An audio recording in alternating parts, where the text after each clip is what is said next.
Do you have SIBO? Well, let's take a look at what SIBO looks like when it's obvious, but how about when it's not so obvious that you have SIBO? Well, we need to take a look at that as well because many individuals struggle with SIBO without actually recognizing that that's really what they're dealing with. So I'm going to walk you through what that appearance is as well, but let me give you more of the obvious, maybe what you might call the more textbook appearance for small intestinal bacterial overgrowth. Simply having too much bacteria that is populating your small intestine. Now, when we think about a more textbook appearance on this, the most common symptoms that come up are going to be gas and bloating.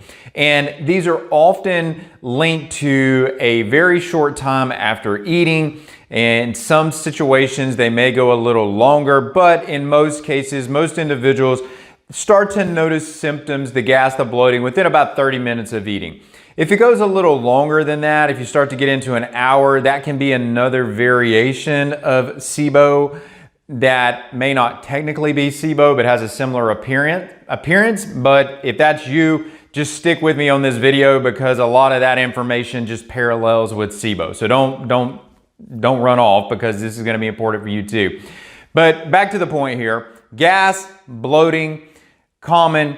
You can also have painful distension. So you eat and it feels like your gut just bloats and it gets tight. Maybe you want to unbuckle, kind of think of the Thanksgiving dinner. You fill up, you want to unbuckle that top button on your pants. If that's happening frequently, that's not just happening at Thanksgiving dinner, SIBO might be on the docket for you to talk about. Now, there are some other things that can come into this conversation as well that we should certainly discuss. And these are all more textbook symptoms that I'm referring to here.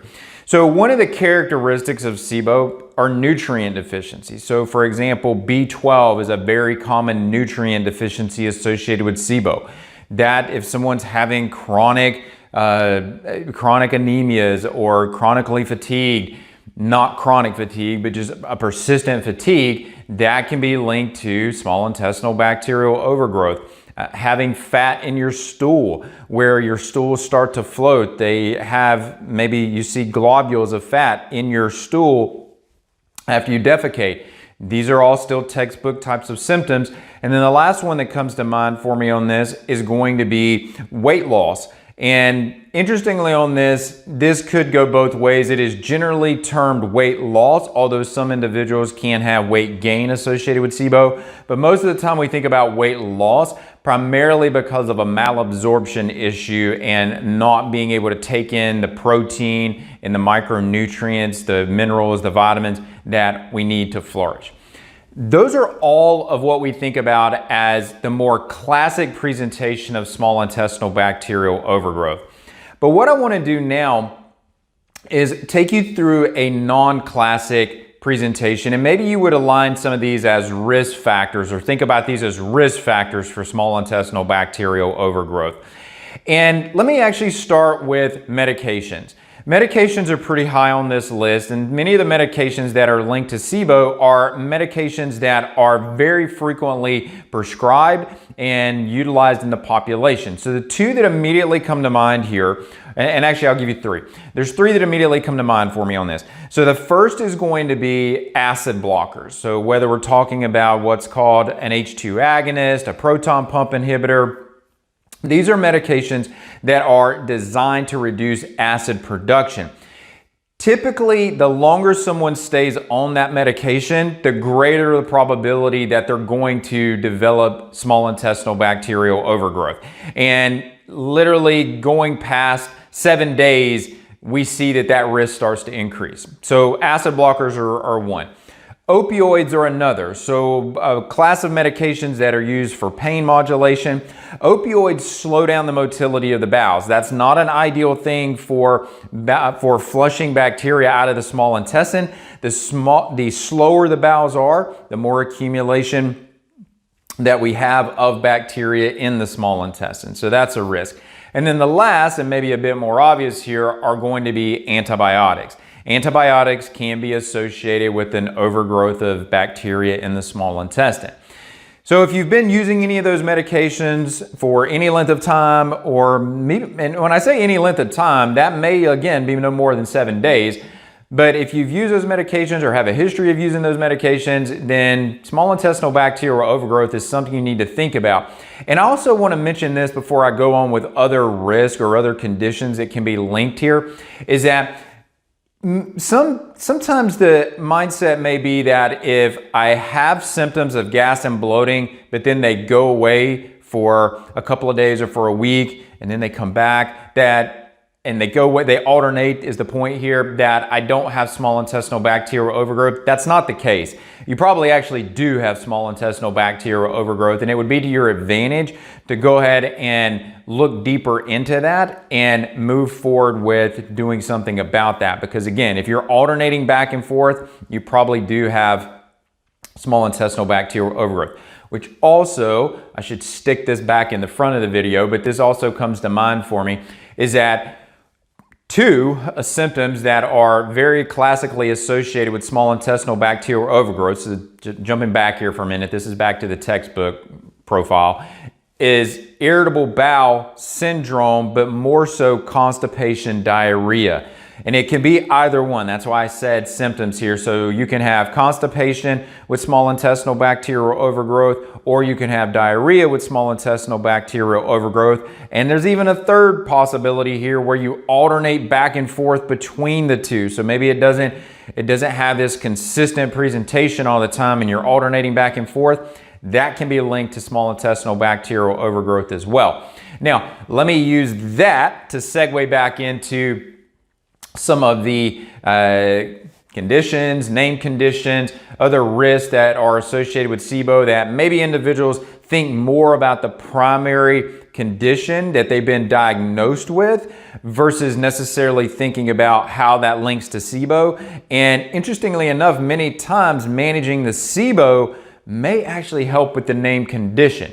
So let me give you a few examples on this. And again, I'm going to dovetail off of what I was just talking about there with the irritable bowel syndrome. Roughly 3/4 of the individuals that are dealing with irritable bowel syndrome also have overlapping SIBO. Now, the two are not the same condition. They are two distinctly different conditions, but there is a lot of overlap between those two. So irritable bowel syndrome can be high on that list. Another one that comes to mind for me on this is going to be individuals that have thyroid dysfunction. And the link here is that the thyroid gland, and we're talking more hypothyroid here, hypothyroidism slows down the metabolic rate and it slows down the motility in the bowels. As that bowel motility slows down, because again, we know that if you're struggling with hypothyroidism, you know that constipation can be a symptom associated with that. So as that motility in the bowel slows down, there's also going to be stasis or not moving through the small intestine fast enough, and that's going to allow that bacteria in that region to start to accumulate there as well. So hypothyroidism comes to mind. We also see conditions like going much more extreme here, where we talk about Parkinson's. There's a strong correlation between Parkinson's disease and small intestinal bacterial overgrowth. Even some of the medications that are used in Parkinson's conditions are affected by the overgrowth of bacteria in the small intestine. So for example, one of the common medications that's recommended to Parkinson's patients is going to be levodopa. Levodopa is even utilized by the microbiota in some ways. We think that this is probably more common with H. pylori, a bacteria in the stomach, but it can happen with the bacteria in the small intestine. But more importantly, and what is fairly concrete is, and I shouldn't say fairly, what is concrete on this is that they inhibit the absorption of the levodopa. So they change the dynamics of how that medication is used. Now, the reason that that's important, and this may be a trigger for you to start to think about other things, because you may look at this and say, well, I don't have Parkinson's disease, and maybe you don't even know anyone with Parkinson's disease. But here's how that information translates to you, is that if you've been using a medication or supplementation, and you're not seeing the benefits from the medication or the supplementation, or the dosing on that seems to have to continue to escalate to get the results that you're looking for, that could be a red flag. That could be something you need to look into, because what that may be saying to you is that those bacteria that are overgrowing in your small intestine are using the medication or interfering with the use of the medication, or they're even utilizing the nutrients that you're ingesting for themselves. And so certainly that can happen, and we need to be aware of that.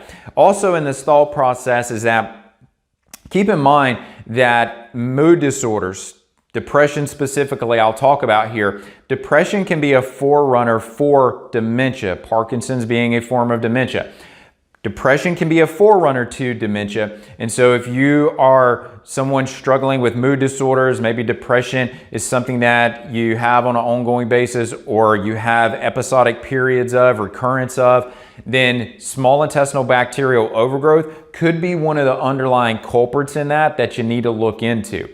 And so those are all things that we need to think about. And there's many others, right? So restless leg syndrome comes to mind. There's a link here with celiac disease and non-celiac gluten sensitivity. There's correlations in all of these and many others that have been made out there. So if you have a suspicion that there is some dysfunction going on in your gastrointestinal tract, small intestinal bacterial overgrowth is certainly one of the more common presentations of this dysbiosis, of this imbalance of the microbiota in the gastrointestinal tract.